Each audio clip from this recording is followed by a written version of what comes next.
Build Show coming to you from Atlanta today, where we're visiting this relatively modest 1,000 square foot house that my buddy Zane with Home and Made Builders has under construction. Now this house is being built to passive house standards, even though this isn't a rated project. But there is a lot to learn on this small house. We've got great air sealing details, we've got great insulation details, and what I like about it is these are off-the-shelf components but done really thoughtfully. I guarantee you're gonna learn something from this smart builder. Today's Build Show from Atlanta. Let's get going.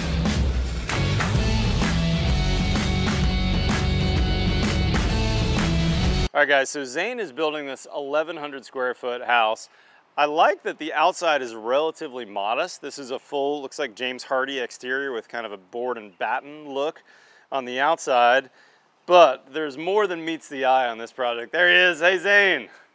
Thanks for having me, brother. Absolutely. So, Zane, the first thing I'm seeing already that I like, this looks like it might be Monopoly framing on this project. Exactly, and just like at your house, you know, we are building this way in the name of air sealing. Yeah. So instead of having his rafters poke through on the top of his wall, instead you did what, Zane, to do this? So we basically just ended the rafter on top of the wall. We, in the past, have struggled with air sealing around that rafter penetration through the wall. And so we've moved into this, and this is our fourth house that we've built like this. And this is a perfect example, guys, to show you, because what you're seeing is where these 2x4s, which make up his soffit or his ceiling on this porch area, all those are holding up really is whatever the finish is. You know, some 1x wood maybe is whatever his ceiling is going to be here. But then that zip system sheathing goes up, and see that horizontal tape line? That tape line is taping between his wall and his roof, which is coming down, and that line gets taped, which means it's perfectly air sealed across there. And Zane, the thing I like to talk about too is it's perfectly bug sealed across there as well. Absolutely. I suspect in Atlanta you have a couple bugs like we do in Texas. Or three, yes. And then where anything penetrates, like that wire that's coming out to power these outside lights, he's able to use liquid flash and totally seal that up. Now talk to me about the over roof that you've got going on that forms this big porch area here. So yeah, in this case it's not too different than how we build our eaves, except that, you know, it just so happens to go further up the roof. Got it. But yeah, it's just basically buying lots of, one, shade, but two, you know, we don't have to worry about any of these doors or windows with water unless you have a hurricane. Yeah, that's right. You got nice coverage on those. And then when you walk into the house, what I like, Zane, is you're utilizing this big vaulted open space. My assumption is your insulation is going to go right up against those rafters, right? You got it. This is probably going to be some type of open cell foam, I'm guessing. You got it. So all walls, roof, everything all the way through is going to be is open cell spray foam. And on the walls, you use this insulated zip sheathing, Zip R. Correct. Which version is this?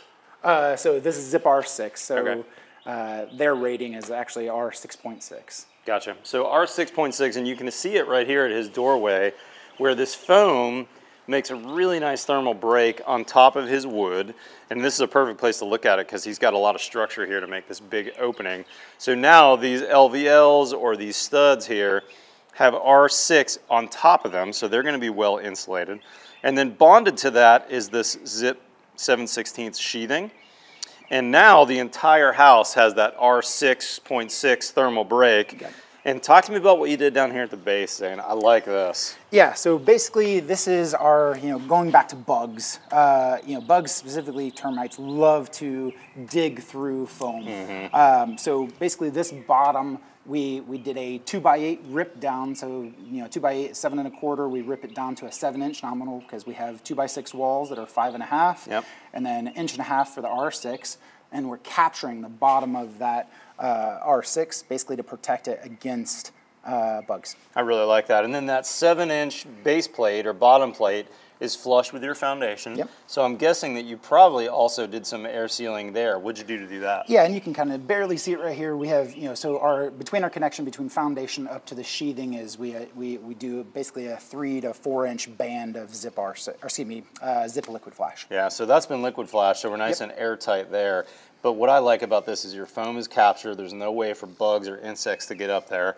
maybe you have a slightly less efficient house because this one bottom plate down here isn't insulated. There's a little bit of thermal bridging there. Yeah. But what you've sacrificed for a few BTUs is extreme durability. Yeah, and you can even challenge that idea slightly in that if you prescribe to the idea that wood is R1 per inch, that's right. That's 7 inches. That's R7. Yeah. It's not that bad. It's not bad. No. No, and you went with 2x6 framing even though you had that too, which was wise. Yep.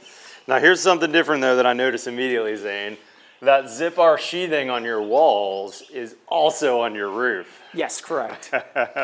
Talk to me about that. That's not technically an improved Huber detail. So what did you do to make that work? Yeah, so we've done this 4 times, well, I guess 3 times now, and basically we've gone through a few iterations. But what we've done is stepped into, what we kind of found is, upon the roofers doing the roofing, we saw kind of some spot compression in between the rafters because of just you having a 200-pound guy up there standing right at the edge. Right. That's the only place we got compression. So we've done blocking at all seams. Okay. And that kind of fixed our problems. Super smart. So 24-inch on center, looks like yellow pine 2x8s or 10s? Yeah, they're 2x10s. 2x10s, Yeah. so super strong yellow pine.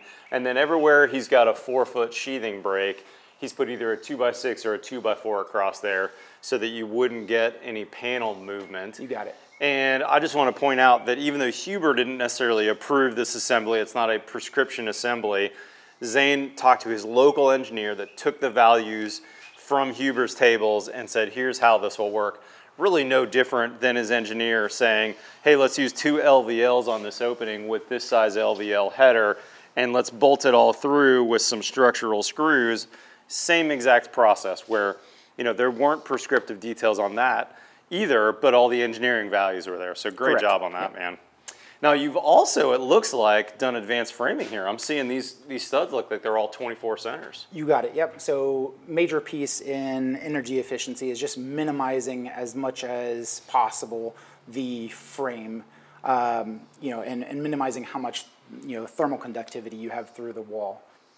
I really like it. I also am noticing your headers, it looks like maybe are a single LVL that's pushed all the way out. Is that true? That's correct. So yeah, single ply 9 1/4 LVLs, and that way we can backfill that whole cavity with the spray foam. With several inches of foam and California corners. So if you look at this blocking piece he put in, this is strictly for holding drywall, and I can shove my hand all the way back here to the corner, which the spray foam will fill. So now you've got that insulation all the way back into the corner. You got it. That's some nice details, my friend. Thanks, well sir. done. I'm also noticing all casement windows here. You're missing one door. What's this one door that's still missing here? So this is going to be a 16-foot by 8-foot garage door that is going to come up and follow up that's cool. the slope of the roof. So this is actually, I said at the beginning, this is an 1,100 square foot house. This is actually, that's a little bit of a misnomer. This is actually a pool house. Yes, it's a really cool pool house. But these clients will be actually living in here for a time while we do their main house. That's pretty so cool. It is a house. So Zane, you bill yourself as a certified passive house builder. Correct. Did this client come to you and say, hey Zane, I want to do a passive house pool house? They actually didn't. They were interested in durability and like that building better, but they didn't exactly understand what that meant. Just so happens that like the first tenets of passive house are durability. So, you know, we have moved into this from a durability perspective. It just so happens when you build airtight, therefore durable, you get all of these things that you have to answer from. If you're airtight, now you have to say, hey, the occupants don't have to breathe, excuse me, the occupants have to breathe, not the building. And how are we going to bring air in? How are we going to deal with all of these things? So just lends itself into all of the energy efficiency side. Yeah, I like that. What I like about this building in particular, and by the way, we haven't mentioned Steve Basic, our mutual friend, is the architect on this project, so he got some great details from Steve on this. But what I like here, Zane, is nothing here is outrageous. I mean, these Pella windows are nice, but they're not from Europe. Correct. All this framing is pretty normal. You know, this is actually probably from Pine Forest, not too far from you here in Georgia. Yep. Maybe the only thing that's sort of exotic is Zip-R, but that's stocked on the shelf in most places these days. It is. So you've utilized really smart building with kind of off-the-shelf components to make a really good house. Yeah, correct. I don't believe that there's a significant difference between traditional building and this once the builder or architect learns a few special details. Yeah. Outside of those, everything's normal. It's not this big jump to get to these extremely energy efficient homes. Yeah. It's maybe a 5 to 10% bump in cost. Yeah, and just building smart. And speaking of building smart, do you mind if we go over a couple of your details? Absolutely, let's do it. Tell me about how you air sealed between the concrete and this bottom plate down here. What did you do for that? Yeah, so our first air barrier is going to be on the outside, so where our sheathing to foundation is zip liquid flashed. Yep. Like with a lot of things, we build in this redundancy of what if first thing fails. So under this bottom plate, and really kind of the secondary purpose behind the bottom plate, other than capturing the Zip R6, is that so we can, again, back to your point, is build more traditionally, which is normally you build this wall on the ground and then stand it up. Well, we want our framers still to build in the same manner. So under a normal 2x6 wall, you're going to have a foam seal sealer.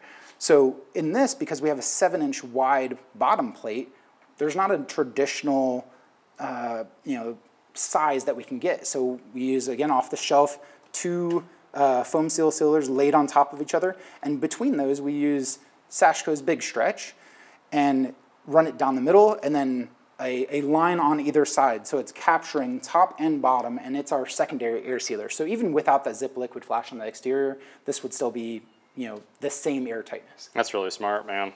Now, speaking of which, we got another detail over here that I also like and want to point out.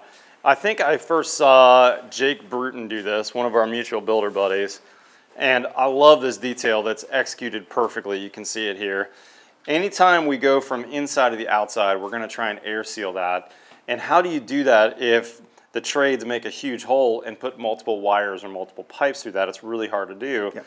So Zane's guys drilled 1 hole for each one of his penetrations here. So he's got Freon lines, he's got a communication cable, probably up to a Mitsubishi system. He's got some pipes that look like they're condensate pipes. Okay. And talk to me about what you did here then. Yeah, so the first tenet there is obviously the 1 thing per hole, as you pointed out. That it enables you to segregate and go after each individual penetration significantly easier than, to your point, if you have this massive hole. How do you deal with that? If you have things touching together, it's hard to air seal in between them. And then 2, again, kind of like on the foundation detail and on the exterior of all of these penetrations is zip liquid flash. That's our number 1. Our redundancy is to come back through with Big Stretch and air seal the inside. So again, if you have something break, something moves around, year 5, there's something wrong with the HVAC, and there's HVAC guys jerking on this, it just gives more redundancy, more durability. It's cheap insurance, and you did that here. It looks like for this wire penetrating too, right? So he's got it looks like a 220 wire going outside, some Big Stretch here on the outside, some liquid flash. You got it. What's up with mechanicals for this house? I'm suspecting you don't need a lot to heat and cool it, as efficient as small as it is. Yeah, and reality is we probably have a little too much, but that's kind of because of that garage door not being super well, not to the same tenets of Pass Fast, let's say. Sure. So let's check it out.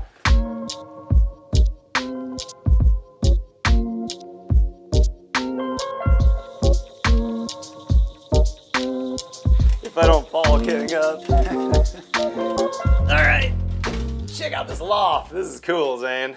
Thank you. So we're air conditioned up here because our insulation's going up to the peak of the roof. Yes. This makes some pretty nice storage space up here. Yeah, and something else, like another cool detail to kind of point out. Normally we run this ridge fully below here, but because we had such a big, 24-inch and then 16-inch LVLs, we didn't do it too much, but you can see we actually have a space up and over the ridge. Oh, yeah. So usually we get full depth all the way at the ridge for insulation, again, to mitigate, that thermal bridge. That's really smart, man. What a cool detail. I've never seen that before. Yep. And then insulation up here, so we're in the AC space of the house. Yes. And I'd also like to point out, like, if this was, if you're using drywall as the air barrier, these knee walls are terrible to try and air seal, to try and figure out an insulated air seal door that goes in here. But in this case, you don't care. In fact, you wouldn't even necessarily need to drywall up here. Yeah, and if anything, to your point, those doors, we want them kind of to be loose from an air perspective. Yeah. We want air to penetrate through all of these spaces to, keep it as a single boat, let's say. Yep. And then I'm guessing we've got a Mitsubishi ducted mini split here. You got it? Maybe 1.5 tons? So 1 ton, yeah. 1 ton. And so this little guy right here is going to make the whole house look like normal AC. Have regular registers and regular boots. But it's tied to a compressor outside that utilizes VRF technology, so very, very efficient. And this thing will run at about probably 500-600 CFM, like less than half what a normal one would look like. I have 2 of those at my house, and they heat and cool really well. So far, so good. They're also really quiet. Yeah. And then what's on the other side over here? So on the other side, we are running our dehumidifier. Well, actually, there's 2 systems going on over here. So in this box that's not up yet, because we're in the rough stage, we'll be up on this outside wall. We kind of dedicated, knowing that basically everything in this house is basically passive house level, except for that garage door. There's nothing really you can do. I mean, you can do little increment steps, but it's going to be a loose door, basically, from an air sealing perspective. Yeah. So we dedicated a system. If that wasn't there, that 1 ton could easily heat and cool this whole space very easily. Yeah, 1,000 square feet of sun, no problem on a passive house. Exactly. And so we have dedicated another 1 ton Mitsubishi head unit for here. Yeah, which is pretty much what I have at my house as a party unit. Yes. And I've used it a couple of times, and it's been great. That's actually still what this would be ultimately is, they are going, this is going to be a party house, right? So this is going to be open, and not that we're going to pretend that the HVAC units are going to keep up with a 90-degree day in the summer, but maybe it's going to cut the difference between that 70 and 90 and maybe be at 80. Yeah, that makes sense. So, now talk to me about your dehum. This is what size Santa Fe dehumidifier? This is a Santa Fe Ultra Air 100. Okay. And we're going to actually be using it to pull 98, I bet it's technically called, right? Or is this the 120? No, I think it's so maybe it's 98. 98, okay. So 98 pints in 24 hours. You got it. So pretty good amount of capacity. And if I remember correctly, these also have a pretty nice filter. Yep, this has a MERV 13, and you can up that as well. And that's nice. 2-inch filter. That's really cool. I like how you mounted this too, so if there's any vibration, you're not going to hear it or feel it on that floor. And then you've got 2 inlet tubes. What's going on with that? So the top one that you're touching is 6-inch. That's going to actually come out that 6-inch back there. So we're going to bring in air from the exterior. That's our fresh air intake. So in this house, we opted not necessarily against any ERV, but how we're bringing in our fresh air is going to be through this unit. And again, we did that kind of because we knew that we weren't going to be ultra airtight on that door. Yeah. So we felt it was a happy medium between the two. And I would tell you a dehumidifier, if your budget's tight, is a much better choice than an ERV. Because a dehumidifier is going to help you throughout the entire year to keep the house comfortable, to keep the moisture controlled, and to run some fresh air through that dehumidifier means that dehumidifier has good filtration, that 2-inch filter, and it'll drop that humidity from the outside, which you definitely have here in Atlanta like I do in Texas. Yeah. That's a solid choice. And to go along with your making this more simple and easy, so we don't get all super complicated in that, water is lighter than air. So, or I should say vapor is lighter than air. So it's going to push all the way to the top. So we're going to intake from interior, from up here, and then we're going to exhaust into the main room. Smart. And while, yes, could we have a better system and more distributed and through that? Yes, but this is keeping it simple, and we kind of learn in 4th grade that everything wants to be within equilibrium, and the air in here is generally going to mix well, especially considering the fan that's going to be up here is a big-ass fan's branded, large. Good air mixing. Yeah, 72. So that's going to force this whole house to mix. I'm a fan of this. I like how you did this. I really like running dehumidifiers separate and not trying to duct them through the HVAC system. Keep everything separate. Let them do what they do best. The other thing I like about this is when it spits out air, it's going to be a little hot. Correct. And you're going to know, hey, my dehumidifier is working. Yes. Whereas if you had it running through your ducts, you may not ever realize that this dehumidifier a year or 2 from now has a problem. Yes. And wasn't working for a few months, and you're like, gosh, why is it above 60% in here? I can't figure it out. Absolutely. Whereas now you're good to go. I did the same thing at my house. My Ultra Air is ducted into my kids' bathrooms. Yeah. Because they don't realize what's going on or why it's a little hotter in there. But I can go in there and go, oh, it's feeling a little hot. It's running, perfect. It's running. Yep. Yeah, Shane, so on top of that, what we did Zane, too, no worries, is that head unit is going to be right here. So they can kind of fight each other on that. Yeah. Impressive build, Zane. Let's go outside and show you some of his rain screen siding details. We'll end it out there. Awesome. Zane, I really like your exteriors here. Board and batten, pretty traditional. But what I'm seeing here is that none of these materials are particularly expensive. It looks like 1/4-inch hardy, 1x4 hardy, maybe a 1x8 at the base with somebody's PVC water table, drip edge. Not very expensive. Talk me through what we're looking at. No, so again, this goes back to the idea of, you don't have to be ultra expensive to get that durability and get those passive house standards. So this isn't any different from an exterior than how you may see a traditional home being built by some production builder. Yep. Now maybe it's a little better quality on cuts, etc. But where it differs is this is on top of a 3/4-inch rain screen. So we have 1x3 battens that are spacing all of the siding off. And did you rip those battens yourself? We did not. Okay. So we just purchased these So they came right from the lumber store like that? Yep. Got it.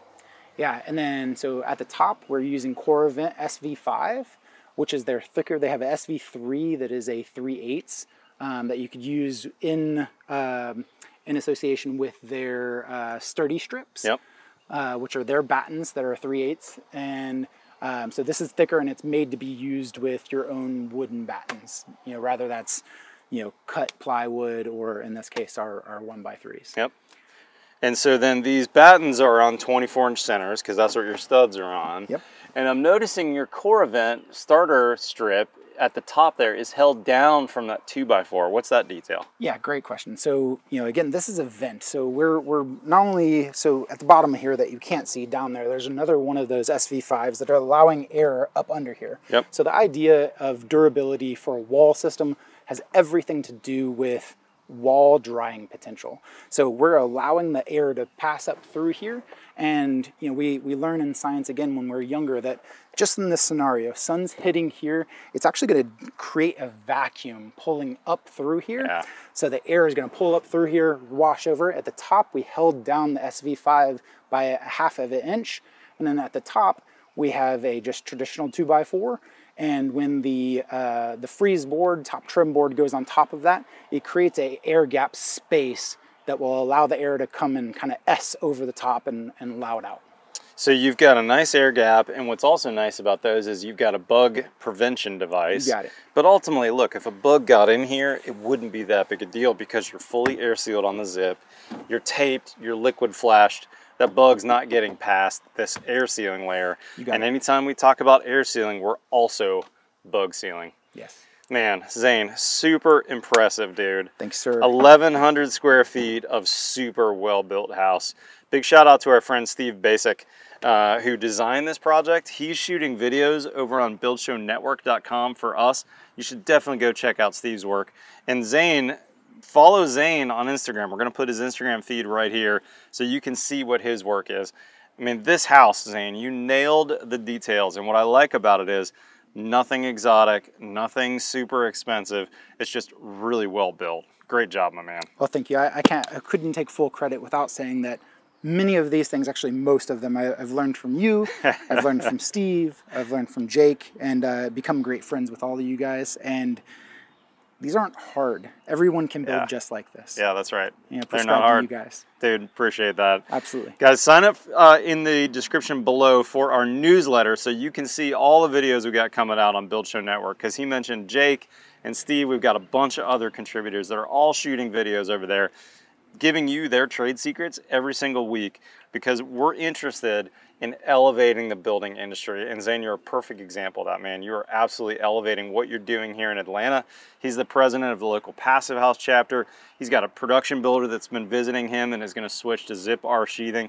Dude, you personally in this niche of the market here are making a huge difference. And the more builders do that across the country, we're going to build better and better houses in America. And that gets me excited. Follow me on Twitter, Instagram. Otherwise, we'll see you next time on The Build Show.